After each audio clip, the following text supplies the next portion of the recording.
Hello, my name is Tolki Dot, a student from the Minty Computing Academy, who is a third-year student, and I'm doing software engineering and AI. In this video, I want to take you through a more deep learning model training. Here we begin. I'm using Google Colab as my Jupyter notebook, and the model which I'm training, it has been named as Sign Language Digital Dataset. Here I have a folder which has already been created here in my file, and that is named as Sign Language Digital Dataset. So as I'm beginning here, so I wrote this on CD to change the directory to this directory, which is content Sign Language Digital Dataset. Then inside that folder, I will make a directory which is to create that folder which is called train. I'm also creating a folder which is called validate, and then also I'm making a folder which is test. So these three folders will be inside here, will be inside this directory. Now as I'm there in that directory, I will also create another folders uh, in this directory, which is Sign Language Digital Dataset. I'm creating these 10 folders from 0 up to 9. Yes, and this command said move.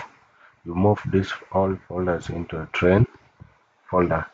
There will be a two because we are going to train this model. So I'm moving all these folders into the train folder.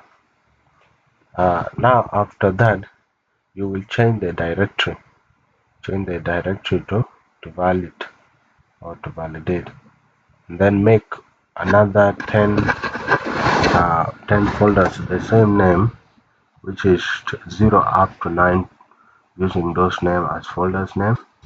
And then go back again, change directory to test folder. Also make all these folders from 0 to 9 as the name.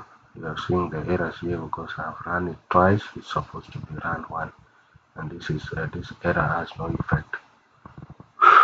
Now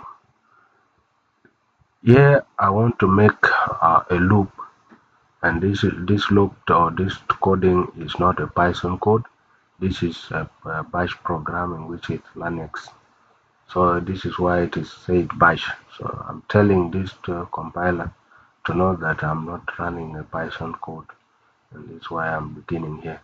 So from there I will change the directory, which is change the directory to content sign, then language to digital dataset, then train. So it will goes into this folder or this directory, and when this directory does not exist, it will not give me an error, and this is why I'm saying exist. So it will go and look for this folder. When the folder is not there, it will just exist without showing any error. Now, and here is our loop. This is a loop which says for I is equal to 0, then I less than or equal to 9, then I plus plus increment.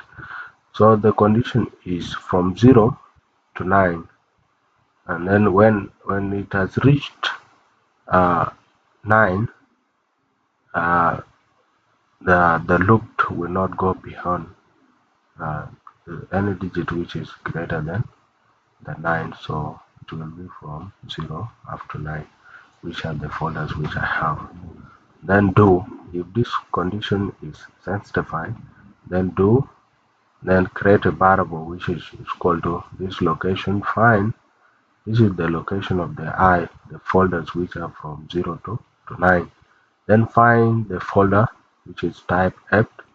Find the folder which is the folder where the variable or the location of this file is. Then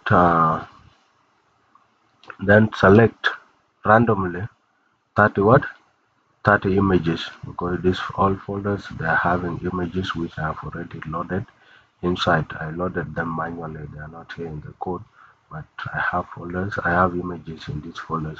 So select them randomly, which is 30, and then move this variable into this valid uh, folder. So now the same here to B variable, also find this folders, uh, folder location, show 5. This one is just selecting random 5 images and then store them here. When the loop is done and all the conditions are met, then I will close it by doing done. It is done. So the loop will run, and when it has run, it will be terminated. So now go back and change the directory. Go back to change the directory after content. Then to stop there, you come to this again. Now this one is saying from TensorFlow.caret dot preprocessing dot image import image data generator. This is this is a this is this is a model which generate images. Yes, from here we have from TensorFlow caret processing image. Then you import image data generator. This image data generator is a tool used to load, processes, and augment images for training deep learning models. So this is the tool that is called that image data generator. And then from TensorFlow import Keras. Yes. Now then also we have training data generators. We are training the data now. This is training batches is equal to the image data generator which we imported. Then in bracket processing function. This is the variable is equal to caret.application.mobilenet dot processing input. So then you also validate the data generator. This is valid batches is equal to image data generator. So you do the same thing. Then you give the pass. So this one, this is target size. So the width, which is 224. Then now you are then also the height. So they're having the same size. Now batch size, you are training batch size. It depends, but it's 10. Okay. Now you see the output. Found 1712 images belonging to class 10 to 10 classes, because the batch size is equal to 10 classes. Now found 300 images belonging to 10 classes. Found 50 classes, 50 images belonging to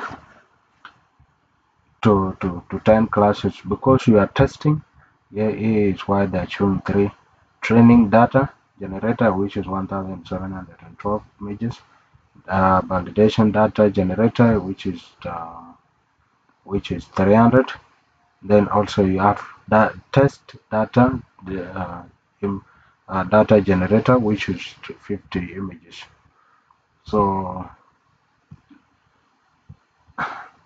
now this when you run mobile is called to Keras application dot mobile net dot mobile to net is called to which, then you give it this name.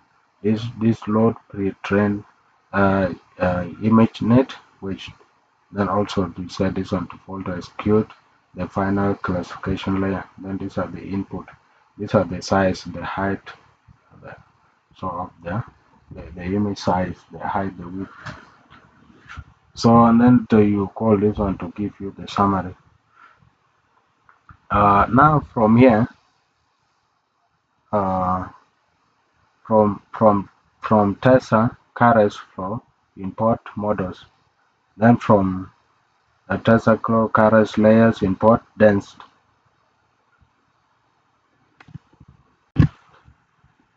Yes, before I go ahead, I want to explain something. You see why we are using MobileNet?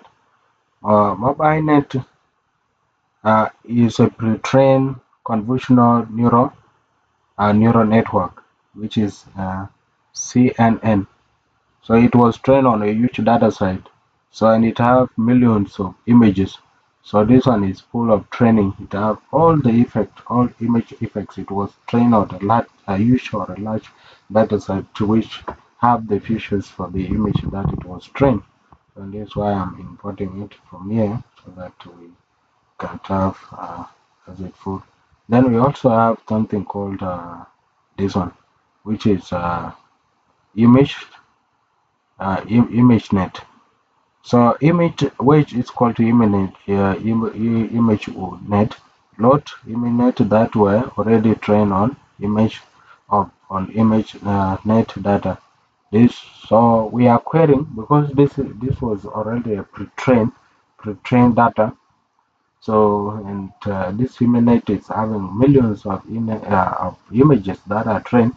So we are querying, we are taking that images already, which were trained on the features for this training, so that it can be fit in our model because it is already trained. The model already knows the edges, the shapes, the textures, the object, and then it saves time, also data, computing power.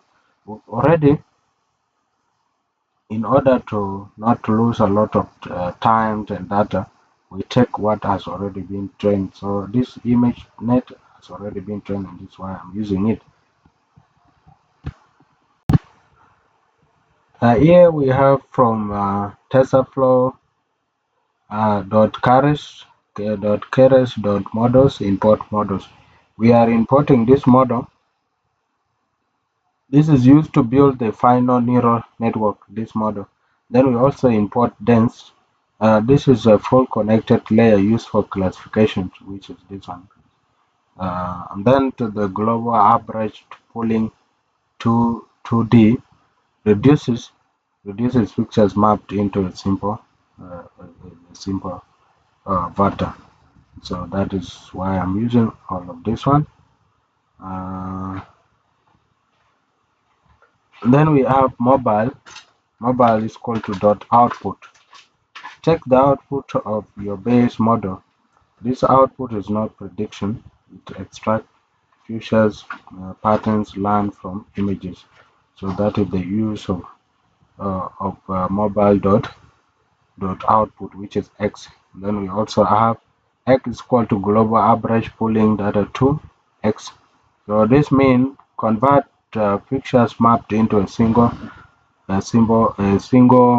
pattern per image. So that is what it do. Which we will have the output 7. We will have the output 7 and 1200. This layer is turned into 1024.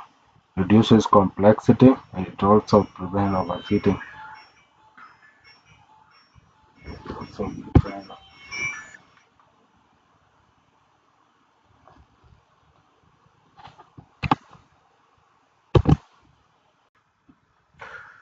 Yes, now after the summary, we now come and press the first 20 layers. So for layer in model dot layers is equal to this 223. So you're producing only 23 layers. Layers dot trainable is equal to 4. Now you come and compile the model. After compiling the models, you say model dot fit. This is usually to show the total samples step per epoch is equal to 18 steps. And then the validation data is equal to validate the batches. Then to validation step is equal to 3 epochs that you will train. The number of times that will be 60. Then vash is equal to 2. Now look at this result. You at the first round we got accuracy of 0 point, accuracy of 59 or 60%. Then loss is equal to 1.2. Then validated accuracy is equal to 40%.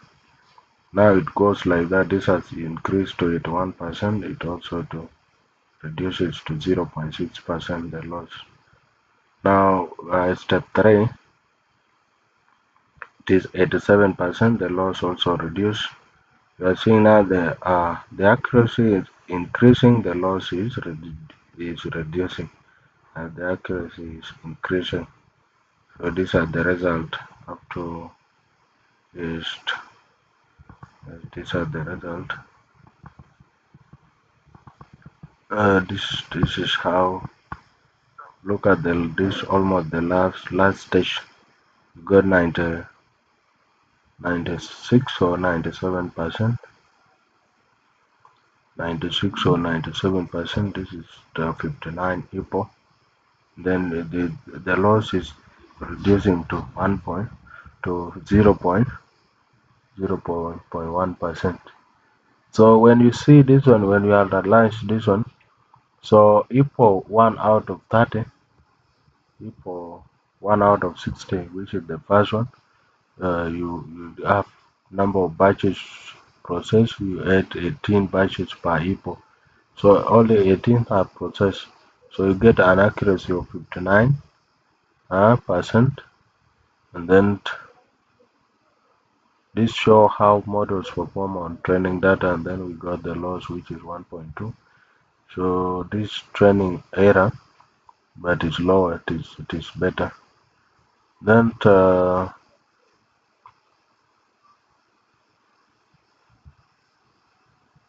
now the biggest issues here in this result, when you analyze this one, you got a 99%. Getting a 99% here shows that this is a very high percentage. This is a very high accuracy, and it might show that the model is overfitting, because this is too much. It's almost close to 100%. So it can't show that the model is training, it's overfitting. Now when we go down here and we come to this far, where we have get predictions on test set. Prediction is equal to model.fit is equal to the number of stages that you take, number of bytes now at 5. Then we get the confusion matrix. Then we put the classes.